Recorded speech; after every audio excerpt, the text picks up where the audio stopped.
Hi everyone, it's Terry Nazon, and this is Cancer's weekly horoscopes for November 13th through November 20th.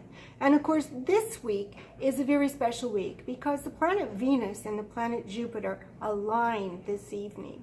And of course, that can mean all kinds of good things. It's a beautiful trine with two beneficial planets in your solar fifth house of love, romance, creativity, passions, children's issues, and so much more. In short, happiness and fun. So maybe you too find yourself thinking about happiness and fun and what you could do to have more fun. Maybe you decide what's going to make you happiest this week.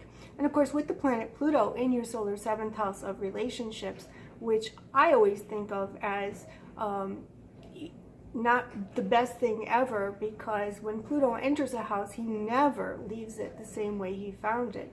And of course, this can lead to very intense relationships, unforeseen things happening in your relationships, and some loneliness, because some of you Cancer natives might decide to forego relationships because they are just a bit too intense.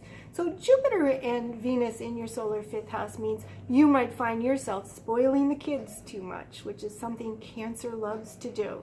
Here you don't see the good, the bad, the ugly. You just see perfection in those babes. And this would also apply to your romantic life if you're involved with somebody. So we have to be a little careful with all that feel-good energy, right? Because things can slip through the cracks for sure. The planet Mercury, the planet of communications, of course, is going to square up with the planet Neptune. And this could leave you with a little bit of a fuzzy feeling, wondering what the truth is, what the truth isn't, and also making you question some of your more spiritual values, religious views, or even if you're happy in the school that you're attending or not. Neptune is in your solar ninth house. And this is about education, legalities. It's about religion. It's about spirituality. It's those dreams that come true in the midnight hours, because you're very intuitive, of course, being a water sign. So this week can lead some of you into a relationship. We have also the new moon in your solar fifth house. So while you're thinking and you're adjusting and the inner voice is talking to you this week, you could be preparing yourself in some way, shape, or form for perhaps a new relationship in your solar fifth house. Now, the solar fifth house relationships are dating relationships. They're courtship relationships. They're not necessarily full-blooded, all-on marriage proposal relationships. Let's make that distinction right there.